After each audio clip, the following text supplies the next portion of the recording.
Dinas Sosial Kabupaten Buleleng yang secara berkesinambungan bergerak terus bagaimana kita memberikan informasi tentang kegiatan-kegiatan Dinas Sosial Kabupaten Buleleng. Dan pada hari ini kita akan memaparkan, menjelaskan termasuk menginformasikan bagaimana upaya kami di Dinas Sosial dalam rangka penanganan kemiskinan di Kabupaten Buleleng. Nah, kalau kita bicara kemiskinan, tentu kita memang tugas pokok fungsi kami ya di Dinas Sosial bagaimana berupaya sesuai dengan tugas kami selalu memberikan perlindungan, jaminan sosial, pemberdayaan, termasuk juga penanganan fakir miskin sampai dengan berkaitan dengan memberikan rehabilitasi sosial. Nah, kami selalu bergeraknya di fakir miskin. Warga tidak beruntung disilahkan, atau dibicara fakir miskin pasti di dalamnya ada betul-betul warga yang tidak mampu, tingkat kesejahteraannya kurang bagus, termasuk juga dalam posisi disabilitas, sakit kronis dan sebagainya, termasuk ODGJ, pengguna nafsa dan sebagainya.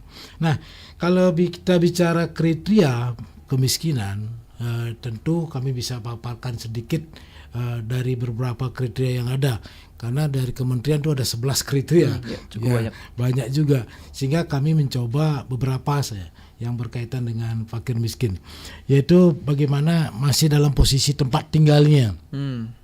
Karena tempat tinggal masih berdinding tembok, ada papan, pakai papan, termasuk juga belum diplester, pakai rumbia ataupun seng, ya masih standar sekali.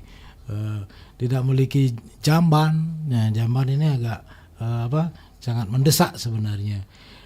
Terus ada yang belum pasang listrik ya, atau belum tersalur listriknya. Bahkan ada kepala keluarga, ada pengurus keluarga yang tidak bekerja. Nah, ya, pengeluaran kebutuhan lebih besar dari pendapatannya, dan tidak bisa kita katakan tidak bisa beli baju ya dalam setahun. Itu berat juga ini. Kalau kita secara spesifik lagi, kemiskinan ekstrimnya, kita kan sedang sedang bergerak berjuang supaya di Kabupaten Buleleng 0% kemiskinan ekstrimnya. Jadi karakteristiknya tersendiri ada nih. Jadi kalau kita bicara penduduk miskin ekstrim, pendidikan yang sangat rendah, bahkan tidak bersekolah. Minimnya akses ya. Jadi akses ini berkaitan dengan pekerjaan, termasuk juga bagaimana dia akses ke pemerintahan. Berikut diantaranya masih lansia, minim sekali penghasilannya. Kemiskinan akses itu juga termasuk akses berkaitan dengan sanitasi di situ. Ada air minum, air bersih, toilet dan sebagainya.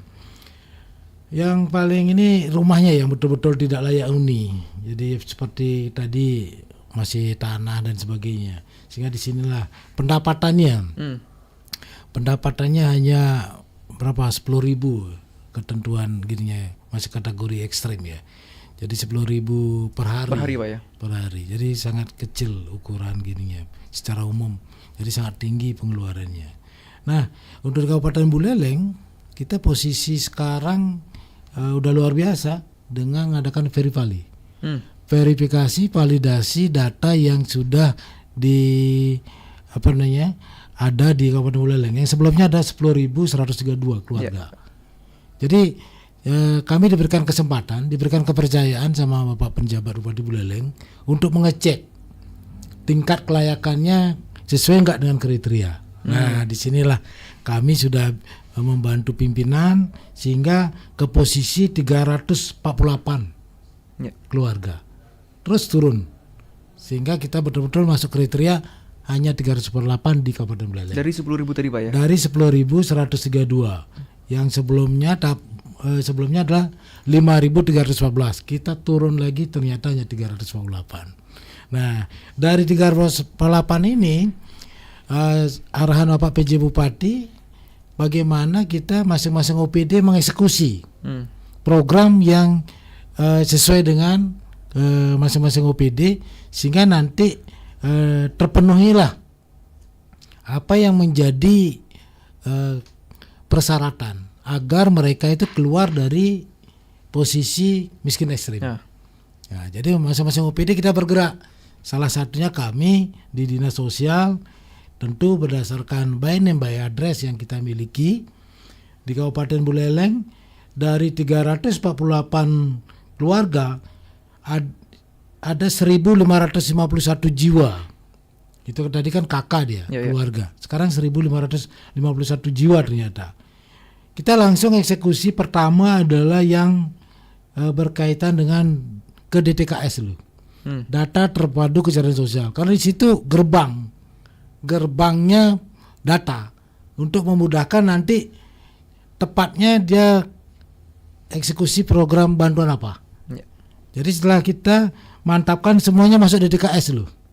Dari 1.551 ini semuanya masuk DTKS. Yang kedua, kita eksekusi di JKN, Jaminan Kesehatan Nasional, PBI, pemberian bantuan iuran KIS. Ini yang langsung eksekusi. Baik itu yang APBN maupun APBD. APBD aja 1.559 jiwa yang kita atensi.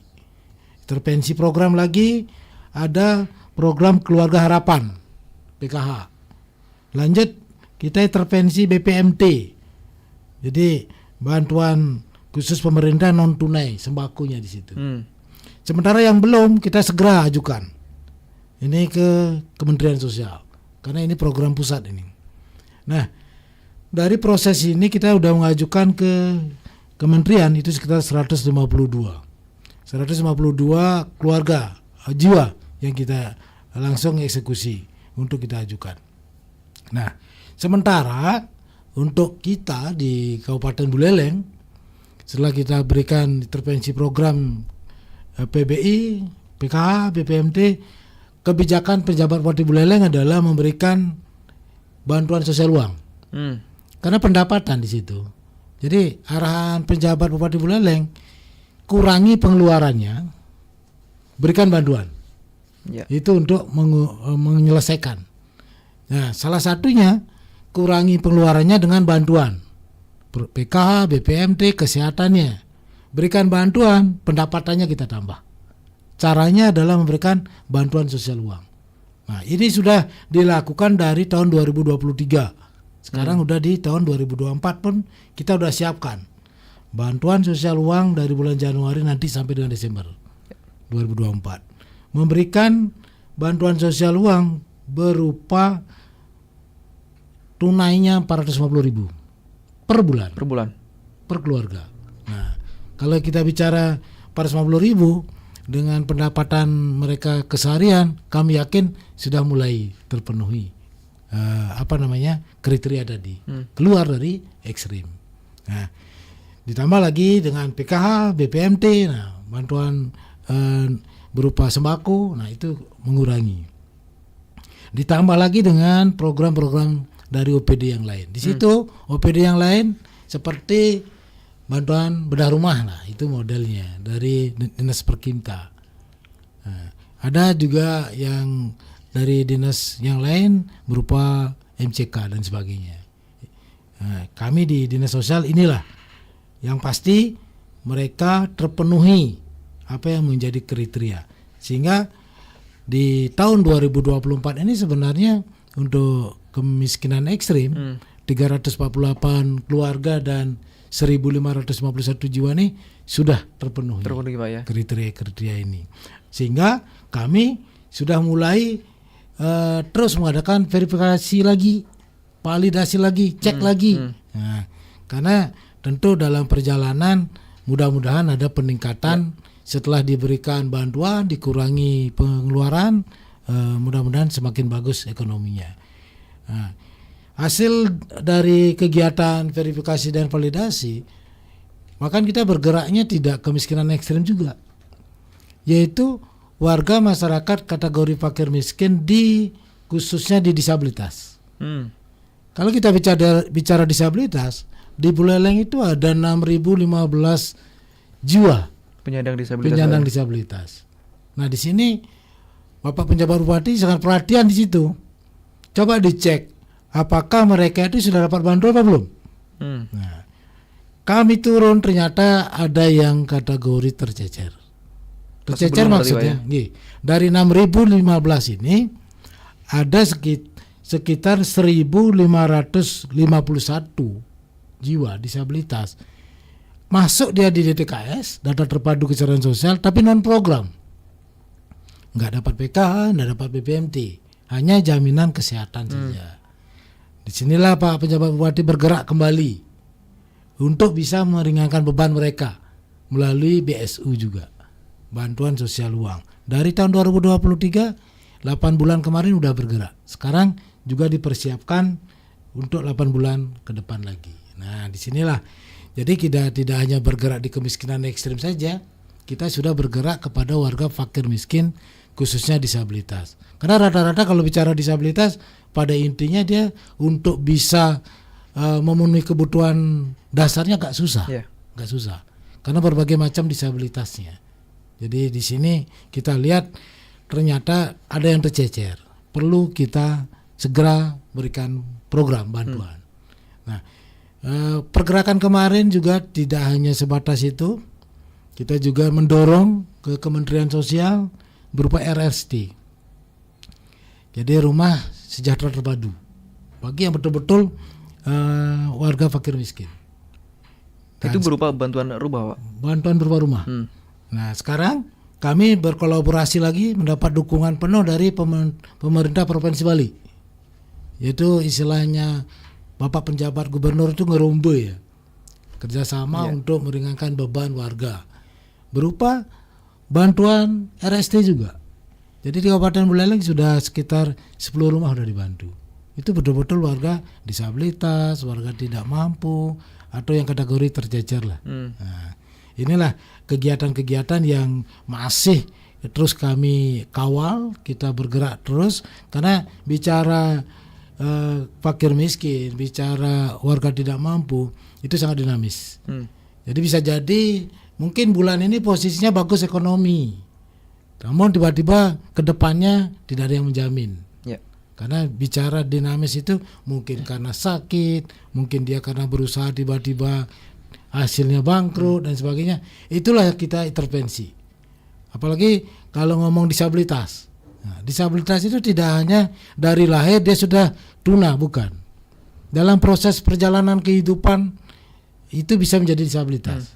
Kita contohkan orang lansia. Lansia karena sakit keras akhirnya bisa lumpuh, bisa stroke. Mungkin ada warga masyarakat yang awalnya sehat, namun karena musibah, ada kecelakaan, amputasi, itu udah masuk ke disabilitas.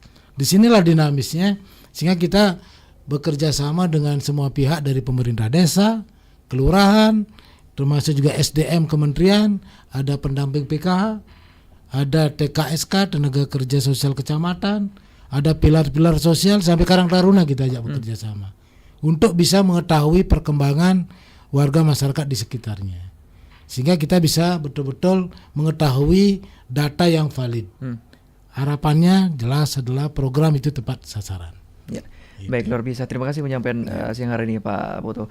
Dan tentunya berdasarkan sasaran yang atau kriteria yang tadi sudah disampaikan Pak Putu, kan ada banyak sekali Pak ya. Ada 11 kriteria tadi kalau tidak salah saya.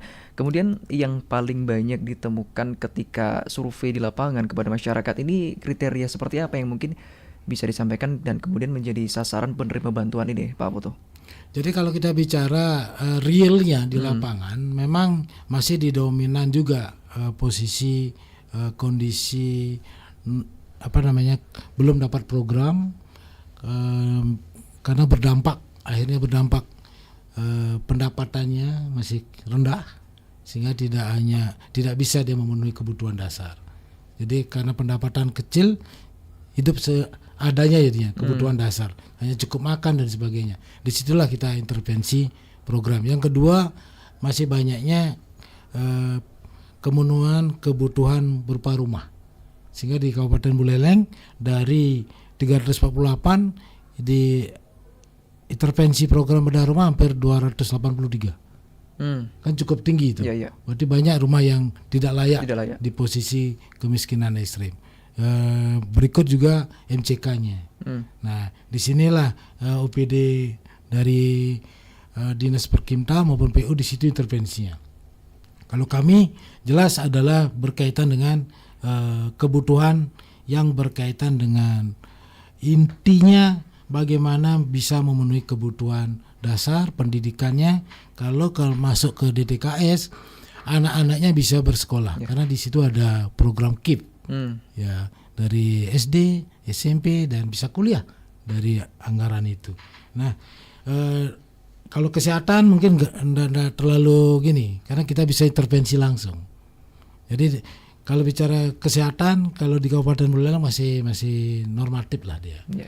Tapi kalau pendapatan masih banyak, sehingga kita berikan intervensi program-program sehingga pengeluarannya bisa dikurangi. Berikan bantuan berupa BSU di situ. Baik, terima kasih Pak Putu. Nah, kemudian untuk penentuan sasaran masyarakat yang memang memenuhi kriteria pemberian bantuan ini mendapatkan kriteria dari bagaimana caranya mendapatkan kriteria masyarakat tersebut Pak Putu? Jadi kalau kriteria secara prinsipalnya itu kan sudah ada. Hanya tinggal kalau kita secara kenyataan di masyarakat, lebih simpelnya adalah bisa kita membandingkan sebenarnya. Membandingkannya bagaimana? Karena tim kami bekerja sama dengan desa. Karena yang paling tahu, paling paham dengan data sebenarnya kita percayakan dengan desa. Ya. Percayakan dengan desa, karena di situ ada kepala dusun, kepala lingkungan yang kesehariannya mereka tahu sebenarnya masyarakat itu. Kita contohkan, mungkin mindsetnya dia tidak mau membangun rumah, tapi dia punya aset. Nah, yang tahu pasti pemerintah desa, pemerintah kelurahan. Nah, kami di sini bisa membandingkan, mencarikan informasi. Kita contohkan juga dengan mengikuti, mendorong pemerintah desa dan kelurahan sebenarnya adalah musyawarah desa atau musyawarah kelurahan. Sehingga warga masyarakat yang masuk DTKS, data terpadu kesejahteraan sosial, atau yang belum, bisa dibuka bersama-sama. Buka by name by address-nya, posisinya, dan kondisi realnya bisa dibuka. Sehingga bisa dilakukan perankingan sebenarnya. Jadi enak sekali sebenarnya kalau kita ingin mengetahui yang real, tapi tidak ada kepentingan. Kadang-kadang kan di sini yang agak susah nih. Iya, betul. Jadi kita jujur, real, objektif, tanpa kepentingan. Yuk kita buka datanya. Dia berapa sih asetnya kita tahu. Masyarakat pasti saling tahu. Jangan sampai yang sudah mampu masih di posisi dapat bantuan. Karena disinilah menimbulkan kecemburuan. Nah, kami dorong sebenarnya supaya pemerintah desa sesuai dengan Permensos 3 2021 setiap bulan boleh mengadakan pemutahiran data dengan cara musyawarah desa atau musyawarah kelurahan. Nah, sehingga kalau dimunculkan dari A sampai Z bagaimana kondisi keluarga itu, mereka sudah saling tahu. Nah, kalau sampai mirip, disitulah diadakan perankingan. Sehingga data dengan kriteria itu bisa disandingkan secara langsung. Jadi mudah sekali sebenarnya. Nah, namun kenyataannya pelaksanaannya yang sulit. Sulit sekali karena di situ kadang-kadang kesulitannya adalah untuk menentukan orang itu masih banyak pertimbangan. Sehingga kami dari pendamping SDM, PKH maupun DKSK disitulah bisa mendorong, memotivasi pemerintah desa, termasuk juga memberikan edukasi kepada warga yang tidak layak dapat bantuan. Nah, itulah fungsi kami di situ. Jadi kadang-kadang pemerintah desa nggak nyaman, nggak enak, kami yang bisa menjelaskan. Sehingga dalam setahun pasti kami bisa yang namanya program graduasi, mengeluarkan orang atau secara pribadi atau kita yang mengeluarkan dari data yang sudah ada. Karena kebiasaan mendapatkan bantuan kita tiba-tiba potong, itu akan merubah mindset mereka. Kita edukasi, kita berikan lagi program yang lebih lanjut. Ada program PENA namanya, Pahlawan Ekonomi Nasional. Sehingga nanti orang yang sudah keluar dari program PKH, BPMT, dia dapat program PENA untuk mendukung, memperkuat kesejahteraan yang ada sekarang. Contoh, dia memiliki usaha jualan. Nah, di situ program PENA ini berikan modal. Jadi modal dan alat kerja, alat usaha. Sehingga harapannya dia akan betul-betul graduasi itu keluar dari program lebih kuat lagi. Gitu. Tentunya juga pendekatan pribadi Betul. dilakukan Pak ya. Di situ yang memerlukan human relation-nya edukasi yang bagus. Ya, baik, terima kasih Pak Putu. Dan bagi Anda pendengar yang ingin beratensi bersama kami juga kami masih bisa nantikan. Kami fasilitasi Anda mendengar di kesempatan siang hari ini. Mungkin ada hal yang ingin disampaikan terkait upaya Dinsos Buleleng ini mengatasi kemiskinan ekstrim. Kami buka Anda di 0362 24644 dan juga di WhatsApp di 0811 399 9790. Nah, Pak Putu, terkait pemberian bantuan ini sebenarnya apakah masyarakat bisa mengajukan bahwa dirinya ini perlu loh dibantu seperti itu? Tapi nanti jangan dijawab dulu. Siap. Kita nantikan iklan berikut ini. Tetap bersama kami pendengar di Indonesia Bisa.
Kata viral yang sering kita dengar memiliki makna, yaitu konten yang menyebar dengan cepat di internet.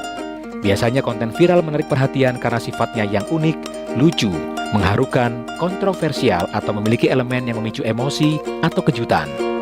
Sebenarnya istilah viral berasal dari ilmu kedokteran. Istilah viral dalam konteks medis merujuk pada penyebaran dan replikasi virus di dalam tubuh manusia atau organisme lainnya. Virus memiliki kemampuan untuk mereplikasi diri dan menyebar dengan cepat dari satu individu ke individu lainnya. Pada awal tahun 90-an, dengan semakin populernya penggunaan internet, istilah viral mulai digunakan dalam konteks yang lebih luas untuk menggambarkan konten yang menyebar secara cepat dan luas melalui jaringan online, mirip dengan cara virus menyebar di antara individu.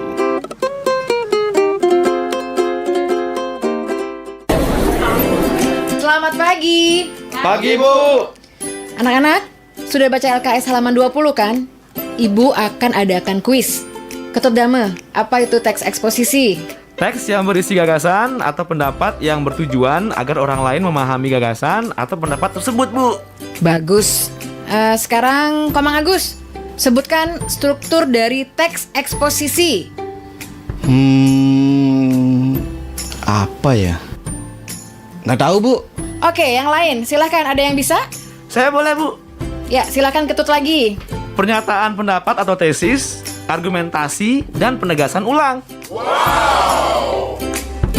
Bukankah dengan membaca, kita bisa mengetahui berbagai hal? Tambah wawasan, membacalah.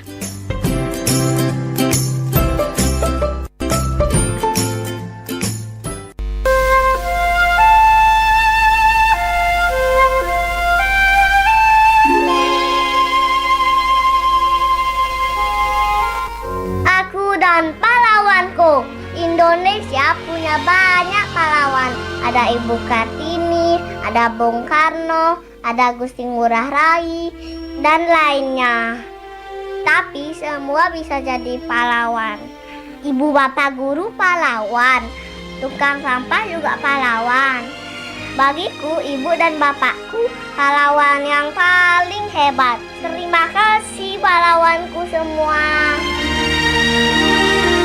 Kita adalah bangsa yang besar, bangsa yang bisa menghormati jasa para pahlawannya. Mari bergerak, mari beraksi, kobarkan semangat juang, karena setiap warga negara mampu bertindak sebagai pahlawan di bidangnya masing-masing.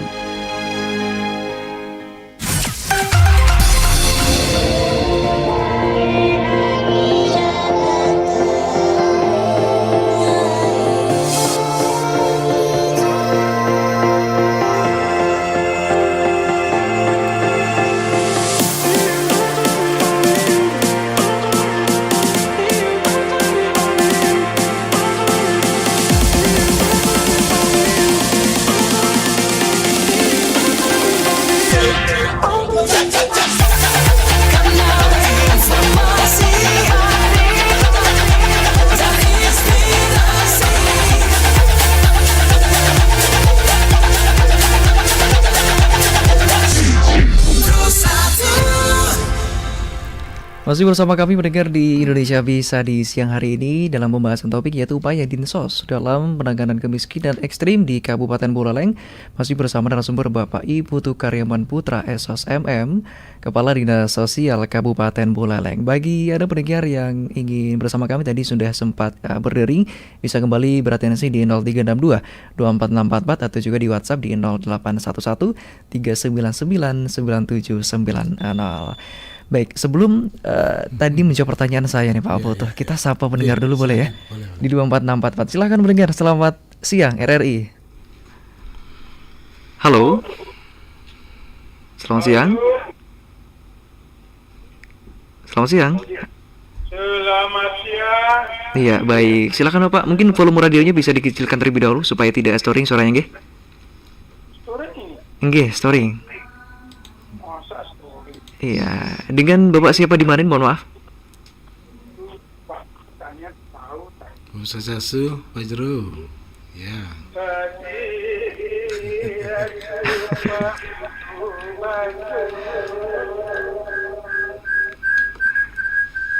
Ampure Pak Butuh nih.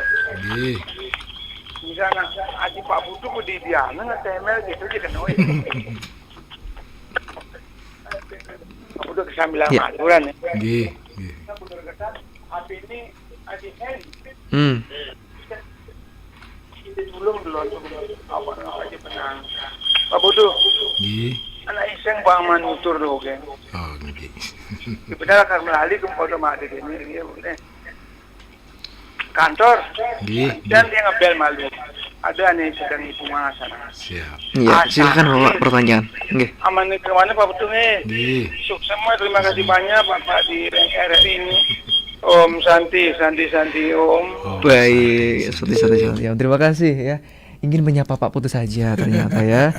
Baik, kembali mendengar kali ini di WhatsApp Pak Putu kita sapa pendengar ya. Ya. Ada Bapak Ketut Buana. Masih sambungan acara tadi Pak Iras. Rumah sisa gempa itu sampai sudah berlumut. Apakah ini akan dapat bantuan apa tidak katanya? Kalau diperlukan data dan fotonya, saya siap mengirimkan. Bukan saya menjadi pahlawan, tapi prihatin melihat karena sering lewat rumah tersebut. Iya. Ya. Mungkin bisa disimpan dulu pertanyaannya. Jawabannya Pak Putu, kita sapa kembali pendengar di 24644. Halo, selamat siang RRI. Selamat siang, Ikhlas. Iya, betul. Dengan Ibu Nyoman, betul? Dari Tajur. Betul ya Ibu Nyoman? Nyoman dari Tajur. Iya, silakan Ibu Nyoman. Selamat pagi Bapak narasumber. Selamat pagi, Bu Yaman. Dari Bapak dari Departemen Sosial ya. Nggih, Ya. Dinas Sosial, Bu. Dinas Sosial ya. Nggih. Jadi kita wenten laporan Pak Niki, saya punya Ya. tetangga itu. Bapak bilang di Tajur tidak ada, masih ada Pak. Tetangga saya itu pengungsi dari Karangasem. Dia waktu gunung meletus baru yang baru kemarin ini, bukan yang dulu. Dia tuh Pak, rumahnya lantainya tanah, dindingnya bambu, atapnya seng asal-asalan buat dapat minta dari tetangga. Terus sudah berapa kali dipoto Pak. Saya prihatin banget. Nggih. Kalau saya punya finansial pengen sekali bantu, tapi saya finansialnya terbatas. Jadi mohon dengan hormat Pak, tempatnya di Subak Pura Jati. Subak Di- Pura Jati. Namanya Jati, siapa, Bu? Masih wilayah Sembiran. Nama yang bersangkutan. Ya. Ya, suaminya namanya Jene, disabilitas tidak mendengar. Terus anaknya disabilitas. Terus ibunya IQ-nya di bawah rata-rata. Saya suruh ngitung sampai 10 nggak bisa. Oke. Terus minta tolong banget Pak. Saya prihatin. Saya ini dari keluarga Compassion Pak. Yang Iya, iya. motor penggeraknya Iya, Guru iya. Jadi Brahma. Orang Compassion itu kan aduh tersentuh banget Pak. Betul. Aduh gimana ya Pak ya. Sudah sering dipoto-foto katanya. Izin Bu sama Yaman nanti petugas, minta Pak. nomor HP yang bisa dihubungi ya, biar lebih cepat mungkin. Ini nih yang di RRI maksudnya. Oke. Apa namanya Pak, minta tolong banget Nggih. Pak. Saya Ada miris ya? banget. Iya. Kadang-kadang saya pengen nangis loh Pak. Kenapa ini pemerintah ya? Udah dipoto-foto tapi nggak tidak lanjuti itu saya Pak. Ya. Nggih. Mantan Pak, Siap. semua nih. Nggih Ibu Nyoman, makasih. Baik, terima kasih Ibu Nyoman dari kawasan Tajun sudah bergabung bersama kita di siang hari ini. Mungkin ditanggapi dulu ya Pak Putu ya. Iya, siap. Silakan. Jadi kembali ke gini awal dulu ya. Kalau kita bicara permohonan itu kita sangat selalu siap ya. Apalagi berbicara masalah data. Jadi kami ada inovasi usul sanggah. Artinya warga masyarakat seperti tadi boleh mengusulkan. Nanti kita assessment, kita home visit, kita cek kebenarannya masuk kriteria, kita langsung intervensi. Program pertama pasti PBI supaya dia berobat gratis loh. Baru kita dorong nanti melalui desa, kita dorong ke Kemensos, DTKS dan sebagainya. Itu kalau sudah sesuai dengan kriteria, sehingga nanti supaya terdaftar di desa juga. Sama dengan ini. Nanti kami akan komunikasi dengan desa juga, supaya nanti bisa jadi di desa bisa juga berkolaborasi dengan kami. Mungkin ada program-program desa bisa disalurkan. Kalau lebih cepat eksekusinya lebih cepat. Yang kedua, menyanggah. Jadi masyarakat boleh menyanggah, Pak ini nggak layak loh Pak, dia punya begini, begini. Silakan, kami persilakan. Itu kami berikan kesempatan kepada semua masyarakat untuk memudahkan, mempercepat penanganan permasalahan. Jadi kita tidak menunggu saja, tapi juga setelah itu kita mendengar seperti ini kan media bagus sekali ini. Kami nggak pakai lama, kita akan cek besok. Penting datanya masuk, kita cek langsung. Karena kami punya pilar-pilar sosial. Apakah itu pendamping langsung atau kita minta bantuan sama desa dan para PSM, pekerja sosial masyarakat, dan ada Karang Taruna. Sehingga kita melangkah kedua, permohonan bantuan untuk warga tidak mampu, warga disabilitas, kami mendorong kepada pilar-pilar sosial seperti Karang Taruna. Jadi Karang Taruna bisa mengajukan proposal ke kami. Jadi proposalnya khusus kepada penanganan permasalahan sosial. Seperti dia punya program Karang Taruna itu diberikan kepada lansia berupa membuat kelompok. Apakah itu masyarakat kita berikan program KUBE namanya, kelompok usaha bersama. Yang penting dia kategori masuk, kriteria masuk, boleh mengajukan. Di tahun ini banyak nih yang mengajukan khusus kepada pemberian web usaha ekonomi produktif diajukan oleh Karang Taruna. Jadi kami berikan Karang Taruna itu untuk berkiprah, lanjut dikelola di Karang Tarunanya, di organisasinya. Seperti ada yang dari Pangkong Paruk ini orang-orang disabilitas. Jadi 10 orang warga disabilitas diberikan uang 15 juta gitu modelnya. Kalau KUBE ada bantuan berupa bibit kambing, bibit babi. Nah, ini dikelola atau dikerjakan oleh para lansia. Yang mohon para Karang Taruna.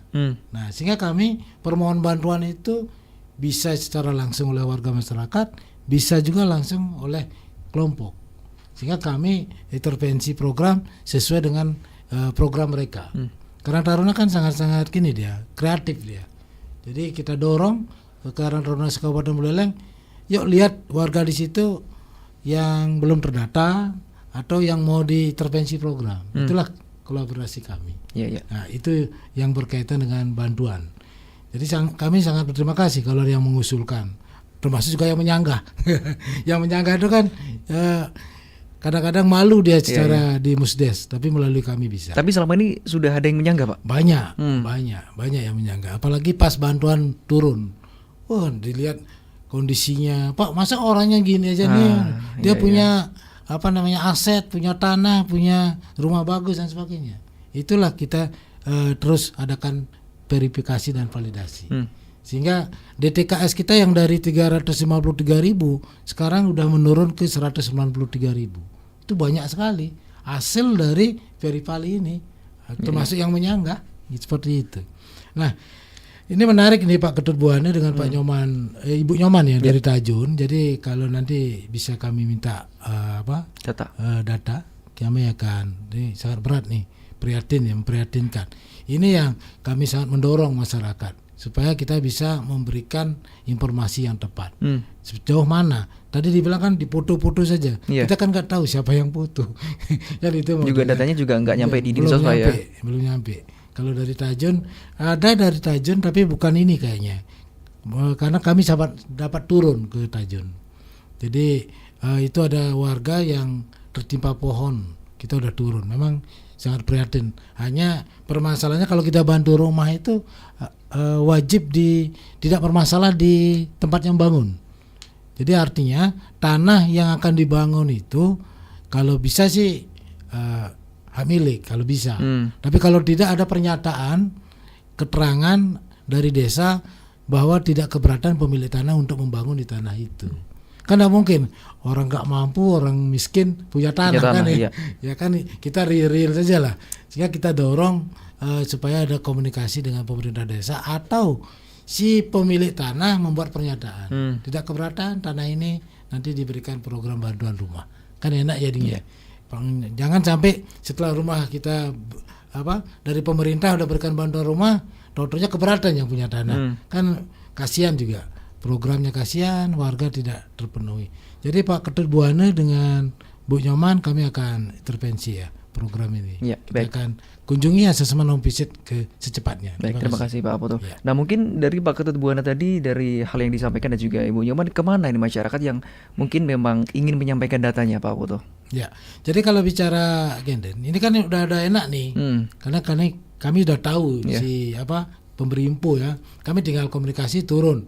Nanti lanjut setelah kita asesmen home visit kita komunikasi dengan desa supaya enak kerjasama kita dengan sinergitasnya biar enak. Nah kami akan turun langsung ke tempat-tempat yang tadi disampaikan. Nah tidak menutup kemungkinan juga warga masyarakat yang di Kabupaten Buleleng bisa langsung menyampaikan kalau diketemukan warga fakir miskin, disabilitas, apalagi yang sebatang kara, ini kasihan nih, segeralah ke desa. Jadi pemerintah desa pasti menginformasikan ke kami atau minimal di pendamping PKH ataupun TKSK. Ya. Jadi sudah ada lah jaringan seperti itu. Baik, Ya. terima kasih Pak Putu. Dan mungkin kemudian pemberian bantuan yang selama ini sudah dilakukan Pak Putu, mungkin dari pihak pribadi juga apa yang mungkin sudah menjadi catatan kemudian bisa diperbaiki dalam menyalurkan bantuan ke depan ini? Jadi yang pasti kami yang perlu terus dievaluasi adalah data. Jadi kadang-kadang nih data ini yang tanpa dilakukan kegiatan asesmen home visit langsung, ini kadang-kadang nggak sesuai lah. Apalagi ada yang data yang titipan dan sebagainya. Kita harus betul-betul tahu persis dan turun langsung, lihat langsung supaya nanti tidak menimbulkan kecemburuan. Karena berisiko nih. Kalau kita hanya sebatas menerima tanpa diadakan pengecekan, berisiko. Nanti ternyata tidak sesuai dengan apa yang disampaikan. Jadi kami pun walaupun hasil musyawarah desa, musyawarah kelurahan, kami tetap mengadakan pengecekan agar data itu bisa dipertanggungjawabkan. Karena kalau ini pada saat dia menerima data, kita langsung intervensi, eksekusi, malah berisiko nanti. Jadi kita perlu ada sinergitas dengan pemerintah desa, sinergitas dengan warga masyarakat yang memiliki niat yang baik, ya, bisa kita bekerja sama. Karena bisa saja data yang itu ternyata benar lambat masuk. Nah itu kan perlu kita segera dieksekusi program. Mengingat di sini kami tidak mungkin anggaran APBD semuanya bisa mengcover. Nah, kami akan kondisikan dengan tim.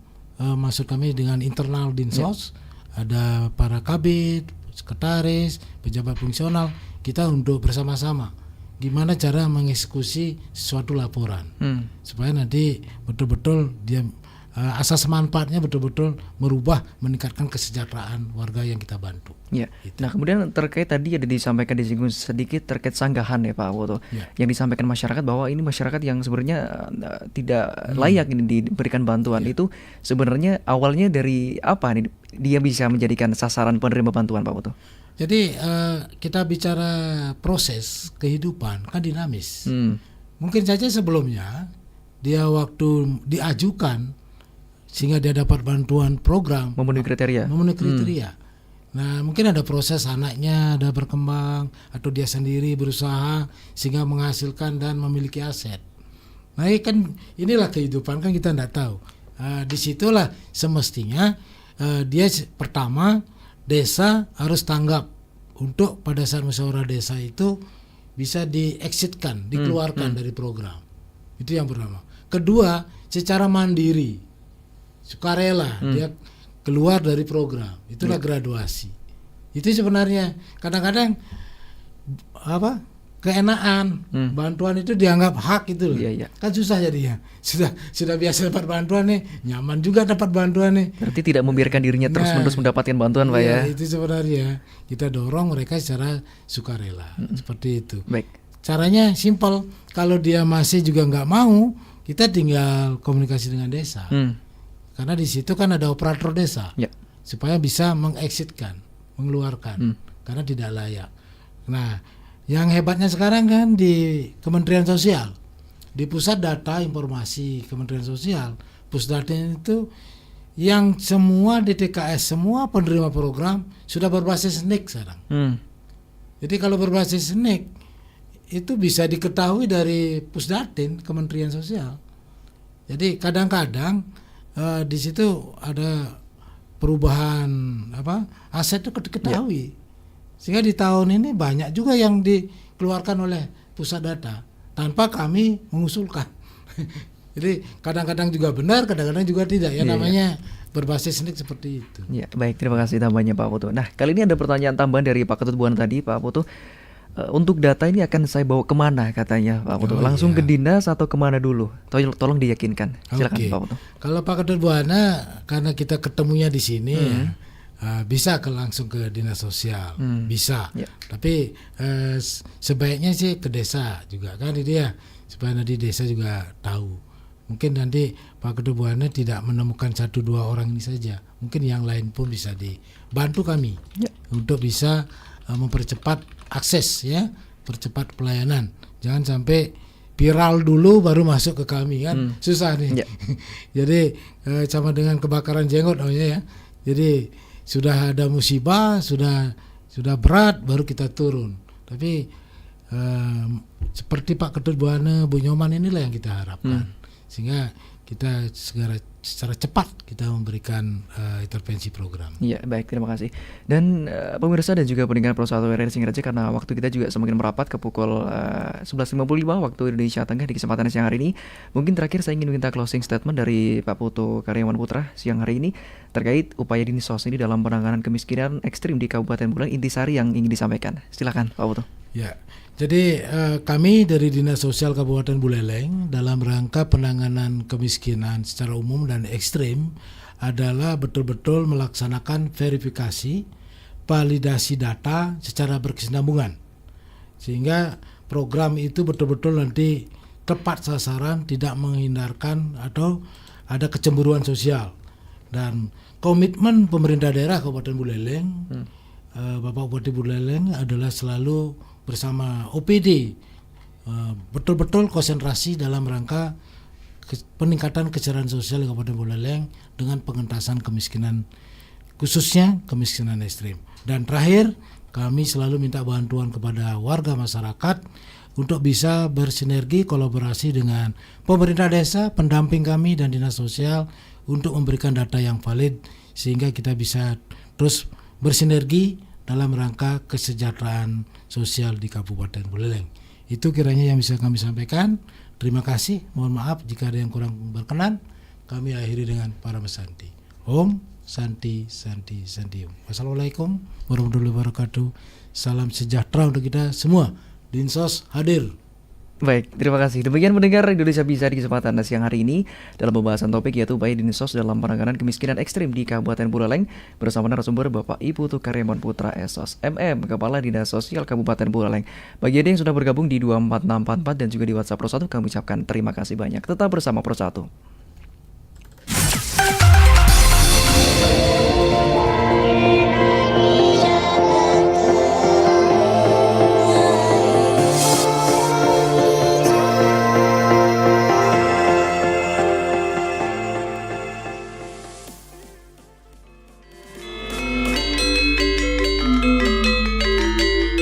Pada umat sedharma, kita hening sejenak menghaturkan puja Tri Sandir.